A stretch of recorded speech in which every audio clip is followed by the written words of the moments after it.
This is the Good Neighbor Podcast, the place where local businesses and neighbors come together. Here's your host, Jeff Gardner. Welcome to another episode of the Good Neighbor Podcast. Today we have another good neighbor on, Fred Vanderwal of the Furniture Renewal Company Plus. Fred, welcome to the show, man. Thank you. Good to be here.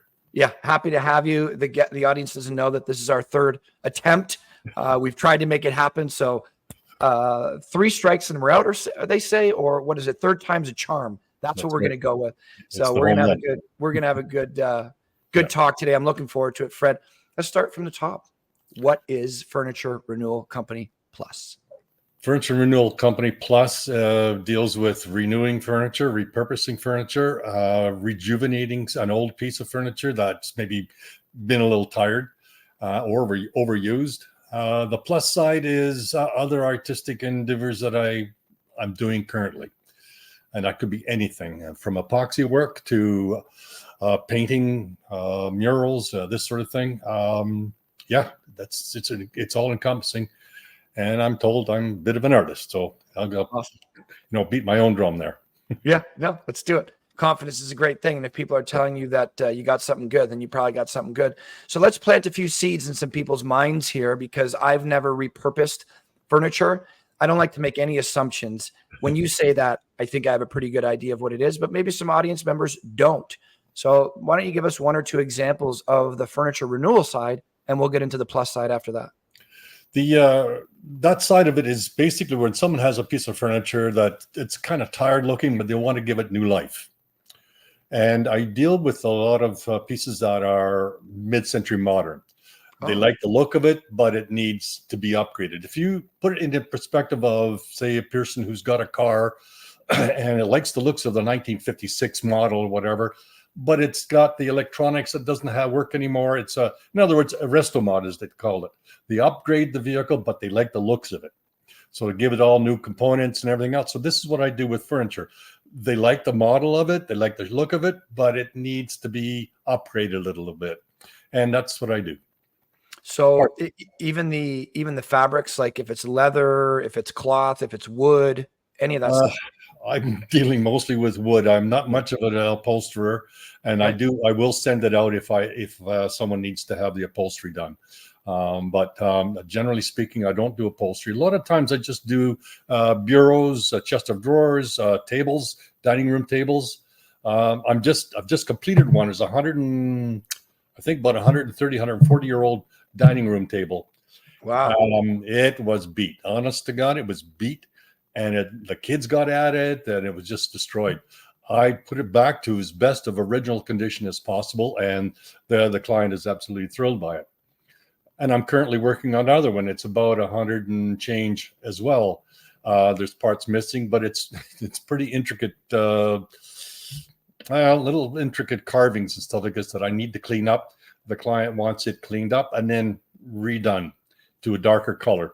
So that's a bit of a challenge at this point in time, but I'm up for it. You know what, man? If you ever decide to make YouTube videos or social media content or something like that, the way my mind works, and I know that there's other people out there like this, I know nothing about your industry. Zero. Right. Nothing about that business. I know very little about fashion. I pick furniture based on comfy and ergonomics, so it can fit in my room. But to see you take 130 or 140-year-old table that is just beat to rat shit and renew it, seeing the actual work, seeing the artistry that goes into it, seeing the attention to detail, letting me know this took 150 hours. There is a respect for artistry that I have, and seeing the inner workings of something like there's these couple of great shows on TV, how it's made. Yeah. And some of them are like jam factories. Like, I don't care about jams. But when they take me through the factory and I see the conveyor belts and I see how things are made and gazillions of grapes being squished into a jam, it's very interesting to the mind to open up an engine and see how it works. So, food for thought. I'd love to see some of your content regarding that. But on that topic, since we can't show them what it looks like today, can you walk us through what dealing with a 130-year-old, 140-year-old table would take you? What goes into that?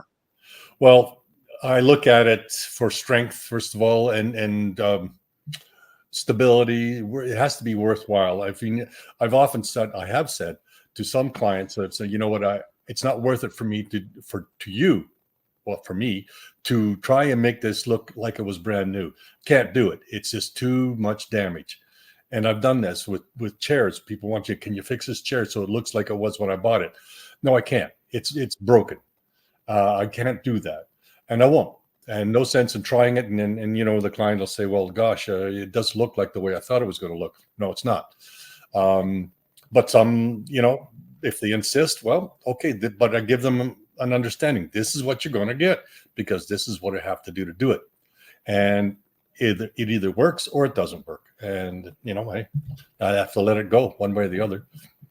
But regarding like the actual process of this table you just finished, so you told them what it would cost them, et cetera, et cetera. They agreed to it. And then, you know, give us that example. What did you do to make it look brand new again? That one was pretty solid piece. I stripped it right down. All the stains, the paint, the dirt, everything was on it.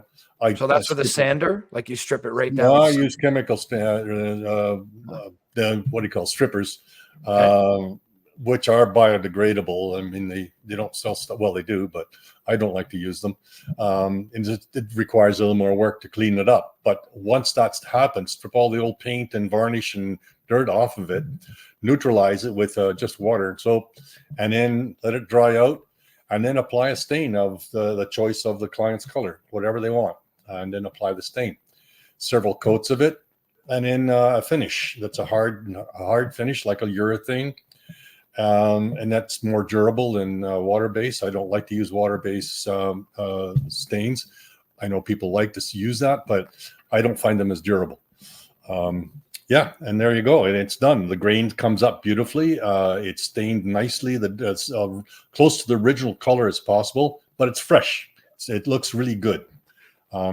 You know, outside of the nicks and scratches and stuff like this that are too deep, I don't want to play with that too much because that takes away from the character of it almost. Character, yeah, that's it. And that stays there. And you know what? People appreciate that. They want it because they know it's an old piece. I can't make it brand new like it was built back in the 1800s. I can't do that. And we often don't want that, right? We want something exactly that feels, wow, this is ancient. Yes. This table is, you know, 5 times my age. That's pretty cool. Pretty how long does a process like that take you, Fred? Oh, it could take hours. And I got to be careful. I really do. The process can be damaging, but I have to be very careful. So the process is slow. Table like that took me, what was it? If I put it all together, maybe 24 hours. 24 hours. Wow. Yeah. I mean, that's not steady, honest to God. I wasn't working on that thing for 12 or 24 hours, but over the course of, you know, a few days. Sure. Right. And because of it's a 24-hour project to do that. That's like what I'm so interested in hearing. It's like, to me, this is just a table, but no, it's not. Just like a painting, it's just a painting to me, or a bowl is just a bowl. But somebody made that. And yeah, it's so usable and so functional and looks so simple to me because a master did that. And that's what its purpose was. But I often don't look at the cell phone and be like, wow, how many hours did it take to do that? What kind of skill sets did you have to make a cell phone or a computer or a table? I just find it very fascinating. And it does not surprise me to hear you say 20 plus hours on a single table. It's very cool, man. It's and I also learn from it because I know how the thing was made. So the next project I get an idea. So yeah, you know, that's the way that one was made. And how did they do this and how did they do that? So by taking it a little piece by piece like that, looking at some of the pieces that are broken and maybe try to replicate and fix that, which I can do. But I have to know how the thing was put together. And that's the intriguing part of doing renewal and refinishing, is looking at how it's being put together. And if I can duplicate that to a certain point, then I'll have a satisfaction of knowing that I did a damn good job. Yeah. And hopefully the client can appreciate that as well. Yeah, I love it. We do. And, you know, you brought up the self-satisfaction. I was going to say, if we could peel the layers a little bit back into it. For me, I'm a big proponent in embracing the process. And hopefully through embracing the process, I eventually enjoy it. I'm a big fitness buff. Now, not always, but I love the working out, the actual working out, not just the result of it anymore. Of course, I get the high in the mind. I feel great. I feel confident about it afterwards. But actually seeing the muscle stretch and flex, seeing the veins, seeing the muscle fibers once you get really lean, I've developed a greater sense of appreciation for the body, how it functions, how it moves. And that has led to new interest and new skill sets as a byproduct. So now I really delve into the enjoyment of the actual process rather than rushing to the result. So I often hear this from artists as well, as bodybuilding is what I would say I do in the gym. And it's a form of art for sure, as you are molding and crafting and shaping the human body, which I love that. So there is some artistry to that. But when it comes to art in the traditional sense, like what you're doing, painting, things like that, I often hear that it's very meditative. It's very spiritual. It helps the mind, focus the mind. What do you get from doing this? Especially you said you're retired, so you don't have to do this. You're choosing to do this. Why do it? I chose to do it because I like working with my hands. And I've done that, since I was a kid, built a birdhouse, out of bark and wood and everything else. I know my dad was there to show me how to use a hammer and all, but I had a hand in building this thing when I was maybe 10 years old, something like that. And then I did a long stint in construction, building homes and just general construction. I was never a tradesman, but I always assisted. In other words, just a general laborer provided. But I also learned from these tradesmen and how they put things together and all that. So it was a curiosity, and I still do that. I mean, that's the way I approach everything. Even my former job, it was seeing how things can be done. And I learned from other people. I never say no. You know what? I'm never the one that says, I know it all. I can't do that, because guys like yourself and others who are younger than me, they teach me. And I picked that up. But I'm not insulted by the fact that someone knows more than me. That's fine. I'll learn from that. So yeah, I'll give them that opportunity. But yeah, the whole involvement, it's very it's a touchy-feely kind of thing. I don't know. When I see a chunk of wood, because I carve as well, when I see a chunk of wood, I look at the potential. What's there? What's it showing me? What is it telling me? And it's the same thing with an old piece of furniture. It's like, oh boy, the things that this thing has seen, and where there's been experienced, this sort of thing. That's a tremendous thing.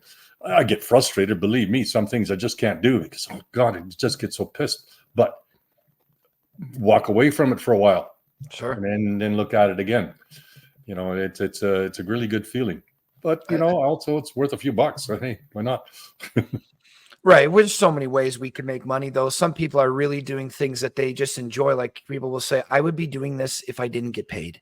And it's like, oh, that's the sweet spot, right? Because I mean, if you're going to do something for 8 or 10 hours a day, like I tell this to my team, we have a large team. We're constantly training. It's like, really be intentional about what it is that you're doing for the majority of your day. I do this job for 10 to 12 hours a day. I'm only awake for 16 or 17 hours. So that means about 80% of my time is doing this thing. If I don't enjoy it and I die next week, sounds like a waste of a life to me. So yeah, I try to be very intentional on, I'm not going to be here forever. That's for sure. I don't know when the end date is coming, but strive towards enjoying what I do as much as possible, because you get one life. And we have a number of great guests that come on the show that are like, yeah, I would be doing this whether I got paid or not. It would either be a hobby or now I can do it for a living. But I love really two things you said. No matter the age, I'm always learning from people. I hear that from the best people I follow, that if you were to bundle up all the knowledge and put it into an ocean, essentially, how much would I possess? Like one raindrop of it. So that tells me that I know almost nothing. I know a few things about a few things, and then everything else is a learning lesson. If I have that mindset, it treats me very well. And, there's an age gap between you and I, at least a couple of years, I imagine. Around there. But to hear you say that, that reinforces it for me that I'm on the right track to have a beginner's mindset, to be a learner. And then you said, when I see a piece of wood, I think of its potential, and we call that the creator's mindset. And it's just an amazing thing. Somebody that constantly wants to build, reshape, make better. And some of our best entrepreneurs, doctors, surgeons, leaders have the same mindset. Whatever's in front of me, how can we make it better? I think that's fantastic. And it doesn't surprise me at all to hear that you've been working with your hands for I don't know how many decades. Oh, yeah, forever. And it doesn't, I mean, there's been some point in time where I didn't do that because business required me to not work with my hands. I was a supervisor with the Board of Education. And it was challenging at times, having to deal with people and their emotions and their own personal lives. And these were a part of the staff that I had. They came to me with issues, and how do you work with that? I mean, so dealing with people is sometimes hard it is, I think, harder than to work with a piece of wood. I would say a wood's got no emotions. Emotions are hard. oh my goodness, Jeff, I could tell you stories, but nevertheless, these folks also taught me a lot while they were my staff. Certainly, they came to me with a different perspective on what they were doing. How could I do this better? Is it okay if I try that? Or would you object if I did this? And they would show me a different way and say, cool, I like that. That's good.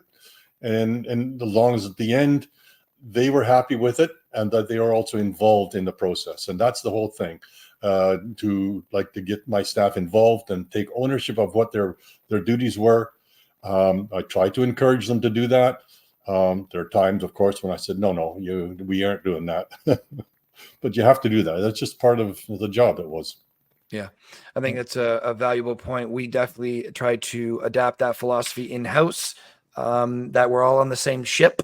If we know where it's going, we know what the mission is, people can take pride in that, even though they're just cleaning the deck maybe or setting the sails. It's a small task, but it needs to be done well, because if it's done well, we get to that mission, that target in a more effective manner. But if we could circle back to Furniture Renewal Company Plus for a second. Sure.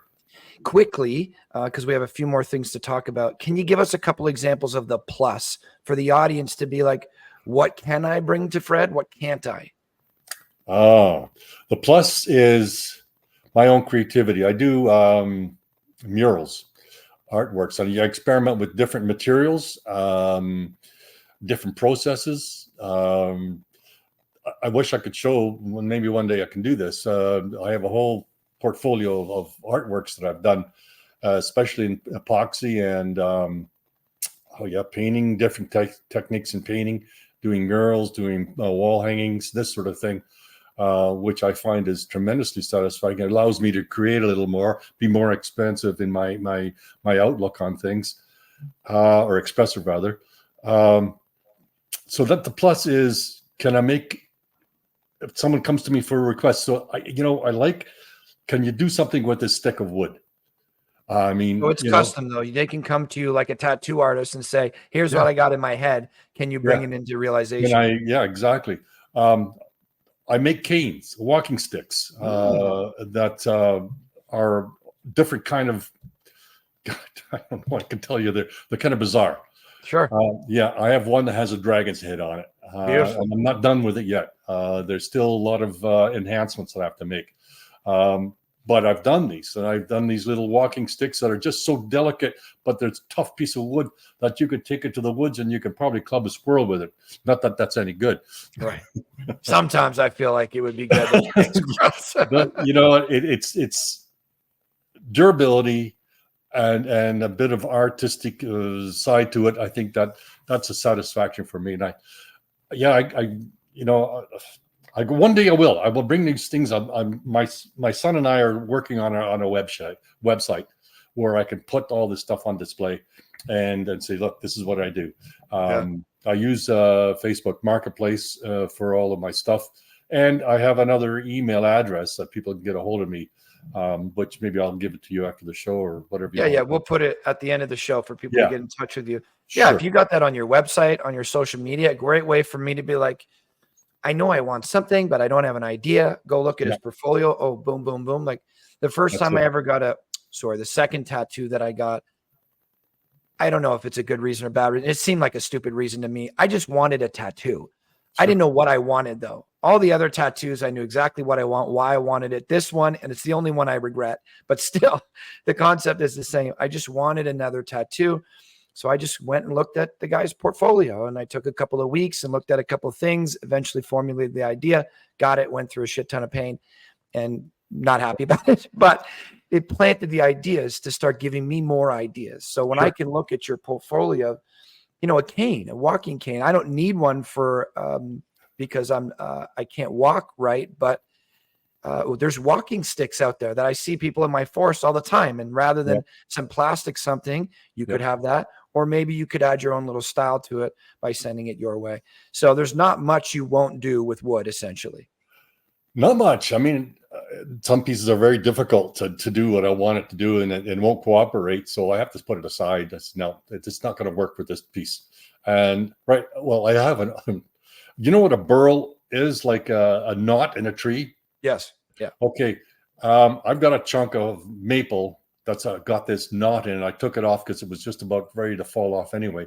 And I'm looking at this thing, and a friend of mine said, "What are you going to do with it?" Well, I said, "I'll have to get all the rotted piece off, and then I see what it tells me. It has to speak to me to some degree."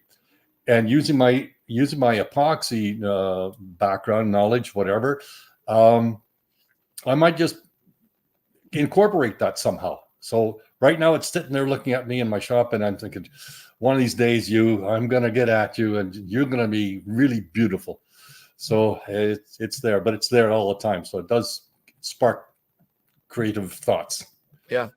It's so interesting. Humans are just fascinating to me. And I learned, I got to tell you, when we were talking about one of the reasons for this podcast to exist, when we were in the pre-show, all of those reasons were true. But there was one I didn't tell you, and it's purely selfish. I am a voracious learner. I think it is human being superpower. I didn't think I was a great learner as a child and a teenager. I was a jock. I was a sports guy. That's where I excelled. I didn't excel in academia. And I thought intelligence and academia were one and the same. So it's like not intelligent, but I'm a sports guy, muscle, athleticism, very limited thinking. But later in life, I wanted to get to certain places, and I needed to study some things, and found out through that maybe I do have some intelligence, and that academia is not in the same. But learning, essentially, it's like, wow, if I want this thing, I have to learn the skill, and then I can go get it. Hence all the books behind me. And that's just a small sampling. But the podcast, 300 of you have come on here and shared these types of stories. And I'm hearing a lot of similar threads, right? Like I learn from all of you guys. Sure. And that one thing that you just said, you leave this kind of creative trigger sitting in your environment to look at every day. And it may take 2 weeks, it may take 4 years, but it's constantly just there planting these seeds, planting. And one day you'll probably make something great from it. Yeah. And so I use these little cues. Like there's this thing right now that's sitting right over there that I want to do something with it. I don't know that I have the skill set to do it yet, but it's been sitting there for 6 months, and it will continue to sit there. And I imagine one day I'll come back on here, share a story with somebody and say, I learned this from Fred. It was this little memento from him, planted a seed, and now I've created something from it. There you go. You learn these things along the way through life experience and practice and people. I appreciate you sharing that with me, Fred. That was very cool. It's interesting. I went to, I graduated from Seneca College with an arts degree, not a degree. I guess in college they don't give degrees. Certificate. Yeah, diploma. Yeah, exactly. A certificate of, a diploma. Yeah. I went through radio and broadcasting, journalism, acting, movie making, all that kind of stuff. And I learned that, and that stuck with me. I never did find a job in that particular market because, I needed money, so I needed to work. Sure. And I also got married. So it was just priorities, right? Yeah. And then, of course, there was way too long after that. But I remembered. It was part of my learning process. It allowed me to speak the way I do. and to give out, I don't know, maybe that's the actor in me. I don't know. It worked. Later on in life, I was, we did a promotion. My partner and I, we had, we put on gigs, musical gigs in auditoriums and whatever concert area we could do possibly. And we were thinking of doing this forever. We're going to be a promotional company. And he wouldn't go on stage to introduce the acts. I did, because I was totally comfortable being on stage in front of thousands of people. Well, thousands, you know what I'm saying? But I was good with it. And I spoke to my wife about maybe we should do this full time. And she said, well, it's a dangerous occupation. I said, yeah, I know, because you get involved with musicians and other things going down the road and stuff. And I had a family, right? So I had to give that up because I think, this could be really dangerous. And knowing the type of personality I have, it could go bad. But it's a part of you now, right? You can't be you without those ingredients that you got. And I'm sure it shaped you in some way. And speaking of you, on the topic of you, now that we've pivoted from business a little bit, you've given us some insight. But what puts a smile on your face, Fred, when you're not working? I mean, I love that. To add a little bit of extra to this, the question, you're retired now, so this isn't forced. You're doing this by choice. So I imagine you enjoy the heck out of this.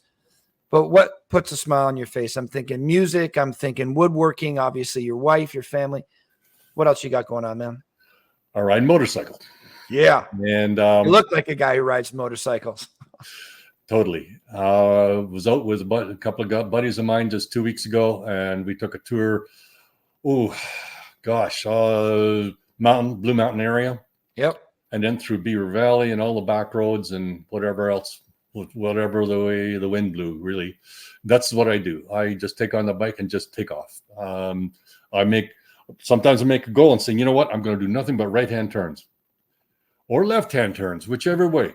And just go on an adventure. No idea where you're going. You just go. Just keep going. And not really, and especially like a day like it is today, and I'm probably going to do it this afternoon. I like to just get out and blow some cobwebs out, or maybe get some ideas, a different perspective on what's out there. I tell you, last year I went up in the Blue Mountain across the top, and I discovered this field of dandelions. Not just one field, the whole damn thing was dandelions. And I thought, well, who's doing this? And there was no other fields beside it. Just those two fields had just wall-to-wall dandelions. And are people seeding these things just to bug the living daylights out of people in the suburbs? Or is there some sort of entrepreneurial reason for having planted these things? Because I know dandelions can be used for wine and salads and everything else. So I just was so curious to me, and I posted it, and I said, I knew finally, now I know where all the dandelions in my yard are coming from. And it's from this place here. I thought, you don't see these things if you don't drive out there and get on a bike or whatever else, and even do a road trip in the car, whatever. And you see these things. It's just ordinary things, and that sparks something in your head that says, wow, I could paint this. I could do something that represents this. So it opens up your mind, and it's a good thing. Yeah, it puts a smile on my face. Absolutely. I love that thought process. I've asked that question, as I said, a few hundred guests now, and not to mention, I do, as we talked about a little bit before, I do addiction coaching, counseling, peer support, whatever you want to call it, at an addiction treatment facility on the weekend. And a portion about it is cleaning up and being sober. But most of the people I talk to have been sober for a long time. So now we're just trying to figure out ways between each other to enjoy our lives. Right. Mental concepts, frameworks, appreciation, gratitude, these types of things. And nature comes up 9 times out of 10. And when I ask the guests on the show that come up, it comes up. It constantly comes up as nature. We are so attached to screens and technology, and busy months can go by without taking a step back and reflecting on what you have in this moment. And especially to our older guests, when I'm thinking older, like 55 and on, we've had some people that are on their 80s, to kind of dip into their brain a little bit, find out what they have found to bring a great level of appreciation to them, it's almost always nature is in there, taking a moment to go slow, going on adventure with no destination, no technology, no buzzing, no beeping, no responsibilities, just being there. So it doesn't surprise me at all that you are on a motorcycle as you are, and you found these great places, and Simcoe County is riddled with them. Whereabouts do you live roughly? You know, not I do live in Barrie. I live in Barrie. Barrie, yeah. And so this whole place is a playground for you, essentially. pretty much. I mean, I like to travel north. A lot of folks like say, "Oh, we can go to Niagara Falls or to Ottawa, whatever." And I don't gravitate those that way. I go north. This is where my heart is. I used to live in Thunder Bay, my wife and I, and that Lake Superior got me. It just pulled me in, and I've gone up there every year, with the exception of the last few years. But I've gone up there previously. Besides that, there was a blues festival in Thunder Bay for the longest time. My second son and I, we went up there to see it, and it was just by accident. And this was in 2003, and it was totally by accident. And I said, "Wow, I got to go here next year." And I looked at the agenda, what they have for concerts and everything else. Damn it, I'm going to go. And road trip, here we go. So, every year, with the exception of the last few years, I haven't done it. But I have friends there. I have friends up there.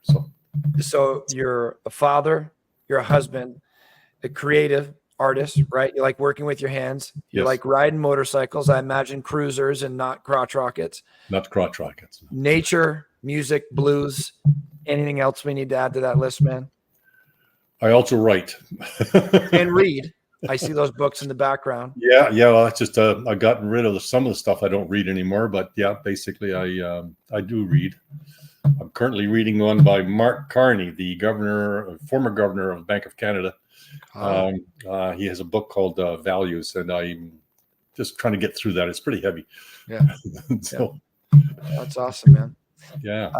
Still on the topic of you, so I really like to look at this podcast and the extension of me. We created it.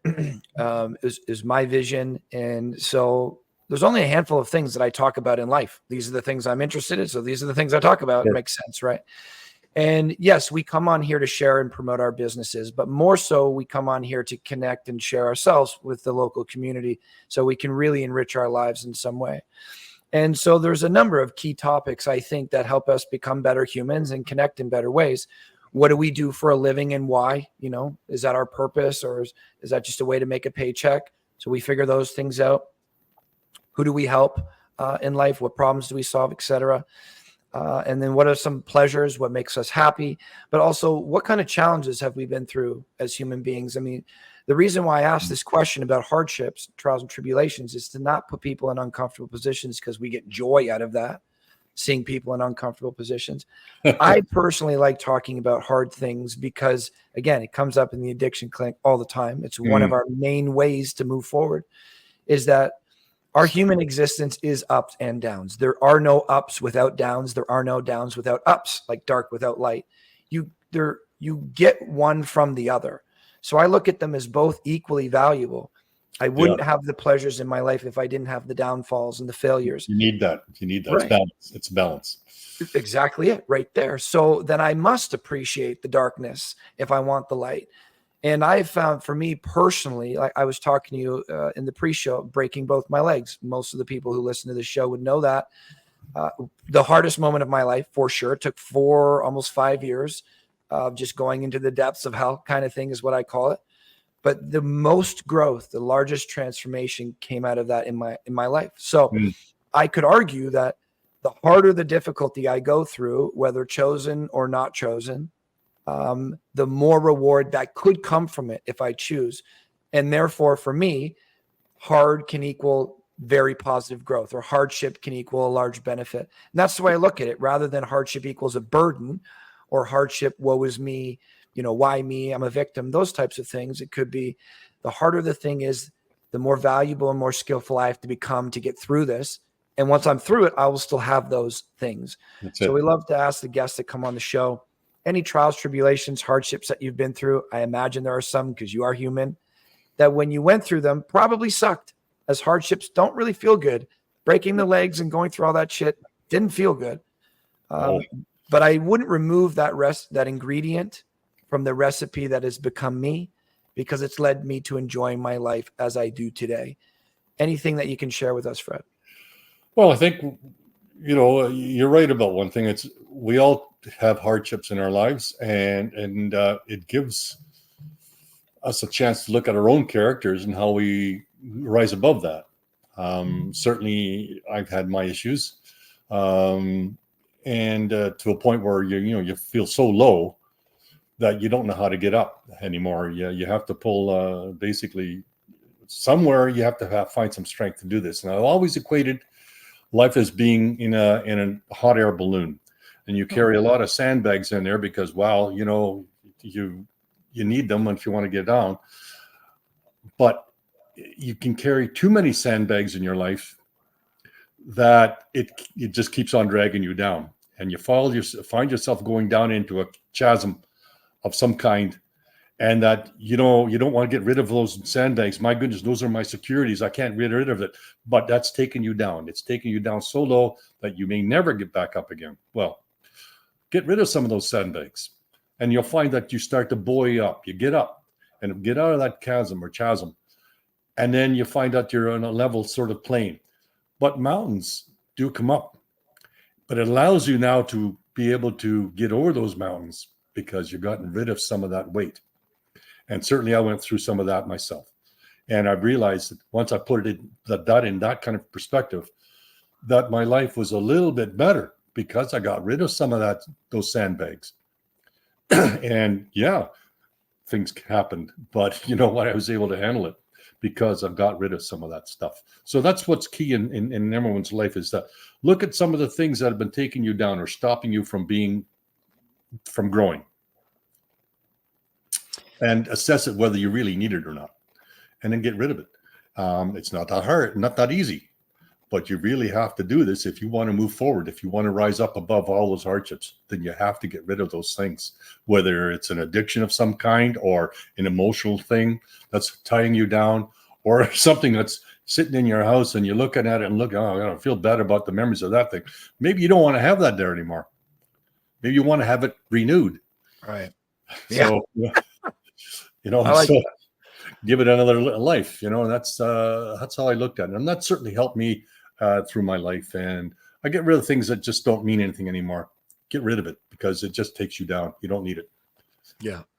I don't want to pry, so I'm not saying a specific example from your life, but if I was an audience member, I may be thinking, and I imagine many of them are, I'm in the shit right now. What could be some examples of how to get me out of it? Like you said, you got to find the strength somewhere or drop some of those sandbags. Any recommendations of how you've done that throughout your life? Certainly you can't do everything yourself. It helps to reach out. And there are some people in my life that helped me to see this. And you can call it therapy. You can call it a mentor, or just go to your local priest, minister, or whatever, or someone that you really respect. And then just sort of lay it on the table and say, look, can you help me out? Can you support me somehow? I think that's the only way you can do it. If you don't do this, it's going to be a hard fight to do it on your own. It really is. You say you mentor people on weekends, correct? Yep. And so yeah, I mean, but sometimes you can help someone as much as you want, and they don't want to help themselves. And It's true. You got to let it go. You got to let it go. It's hard to do that, but thankfully I had people in my life that saw that, hey, I can help this man, and it worked. But you do have to reach out, and you do have to have the strength of character or the ability to reach out, to ask for help when you think you really need it. And I think you need to hit bottom to a point where you have to reach out, and to get you out of that quicksand, or else you're going to sink. Love it. It's great advice, man. And people should know that. They've heard of that before. Oh yeah, it's cliche. To reach out for help. Don't do it on your own. We don't live alone. We are one species. I like to look at us as all being on one team. And if we have the mindset of just, hey man, how can I help? Or can I help? Can I have some help? What would that do to the world if everybody thought that way? It's a pretty cool concept. That's it. That's it. We need everybody in our lives, and unfortunately, we lose a lot of people too because they don't have the chance, or they can't reach out. There's lots of examples like that. No matter where you look, everywhere, and they just don't have the strength to do it, and they're going to fall. They're just it's it. But I can't be everybody's conscience. Neither can you. Again, it relies on individuals to be able to ask for help when they need it, and if they can't, well, hey, I'm sorry. Yeah, it is a strange thing, why it is difficult for us to ask for help. I mean, I feel like for most of us, it's admitting that we're wrong or weak or not good enough or something. Yeah, that's right. That's the whole But thing. as soon as you flip the switch of being like, everybody is going to ask for help at some point in their life, no one is getting by without getting a helping hand. I like looking at it. A couple of my mentors say, I'm standing on the shoulders of giants. It takes a village to raise us all. And that's true. If you removed everybody from my life, I wouldn't even exist. Literally, I have two people, parents, that created me. But no, it's great advice, Fred. I appreciate that. Pivoting back to your business, we've talked a bit about it for sure. You're talking directly to your audience right now, like directly to the next potential buyer. And you were on the elevator with them for 60 seconds. You had 2, 3, 4 sentences you could share with them. What would you say? What's the one thing you'd want them to know about Furniture Renewal Company Plus? Oh, yeah. I have to think about the conversations I have when I pass out my cards, because there's always an inquiry. I have this piece of furniture. What do you think I can do with it? Yeah. And I have to ask some questions. What do you want it to do? What does it mean to you? Is it important that it's original, or can we upgrade it somehow? Do you want to have it painted a different color or stained a different color? These sort of questions. Then we'll say, okay, yeah, I have this, let's say a chair. Oh, it's been in my family forever. My grandmother used to rock in it, and now it's a little creaky and old. But I don't want to get rid of it because it has so many good memories. What can you do? And then I ask those questions. I'd like to see it, first of all. I mean, it's good for me. I can't assess something I haven't seen. But those are the questions. What do you want done with it? How important is it to you? Do you want it upgraded to make it look a little bit better? Or do you want to keep it original? This sort of thing. These are the questions that I ask. Probably other ones as it occurs to me, because depending on the answers I get. But those are basically it. So yeah, I think prior to, I love those. I love those questions that there is a process that you need to take it through. Yep. But prior to even getting to the inquiry about the thing, if I was even considering this, I would want people to know that, high quality craftsmanship, timelines, trust, here for the community, whatever, things like that. Is there any of those types of points that you would want a potential customer to know just about working with you? What can they expect to work with you, Fred? Well, the expectations. Okay. Can I bring it to a point where you'll fall in love with it again? You think it really looks good. I think if I can bring it to that point of satisfaction, like the one at the table I'm working on now, it's been in her family for a long, long time. And I think she's a third owner of it. It's gone on. Anyways, so it holds a very key memory for her, and she won't do without it. Family sat around it for years, and family before. So there's a huge emotional attachment to this thing, in my view. So yeah, I want to bring that feeling to her. Once I finish it off in the way she wants it, I want to bring her that satisfaction. Gosh, this is the way I remember it when my grandmother had it. That kind of feeling, I want to have that. I want her to have that feeling again. Yeah. And I think for me, that certainly puts the stamp on it. If I work with this person and we can do the work, we'll get to the point of falling in love with it again. Because for some of us, furniture is just furniture. But for many of us, there is a sentimentality to it. This has been in the family for generations, and to honor my grandmother, grandfather, whatever it is, by keeping this in the family and passing it to my children means more to me than just a table And there is stuff around this room right now that is exactly like that. Some of these paintings beside me. So that is what I would want to know if I was going to work with somebody. And I think you nailed it perfectly, man. Can I give you an example of something that was a piece that was given to me from years and years when I was working for the school board? I befriended a math teacher in one of the buildings that I was in. And he had a table that was given to him by his in-laws who were from the Netherlands. And this table was in their family throughout the war with bits and pieces missing off it because they used it to heat, help to burn, they burned pieces of it during the war when there was no fuel to get. So they used this table. Now he inherited this thing, and he says, it's to a point now where my wife doesn't want it anymore. It's made out of mahogany. A lot of little fancy bits are gone because they used them. That had history, this table. My goodness. Would you take this? Because I'm from the Netherlands.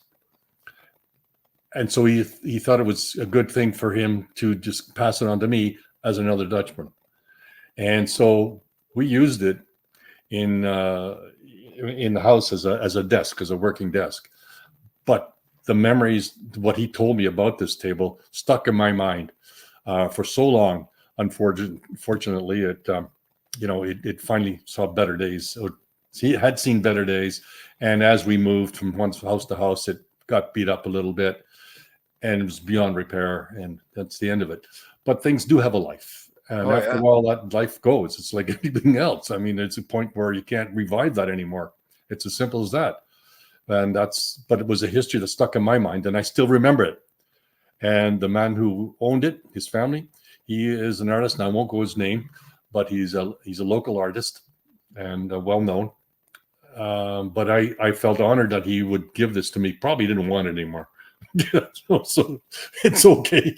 You didn't want it anymore, but you give me the history. Thank you. I'm good with that. But it was just something that I had, and that's what I'm saying. Where I want to go with this is that people have certain things in their lives, whether it's a piece of furniture or a dish or a cup, a teacup of some kind or whatever, that once belonged to an ancestor or a relative, and it has history. And they don't want to give it up, but they sure as heck would like to see it back to brand new. You can only do so much, but that's what's important for people when they want to renew it. Others, they buy a piece of furniture in the local rehab store and say, "Can you fix this and make it look new?" It's an old crappy piece of furniture, but yeah, I can make it look. I've done that. Taken a vanity with a mirror and everything else on it. I've taken the mirror off, cleaned it all up, give it a new paint job, give it new handles, and it still has the look of that century piece of furniture, but it's upgraded, and they loved it. Just loved it. So they like the look of the old stuff and then have it looking good. It's like the analogy I gave you about a car that's an older car. Yeah, and I think for me, anyways, it may sound morbid. I have all my rules for life tattooed on my arm. My reminders. So do I. You do too? Oh, yep. Shit. Look at that, man.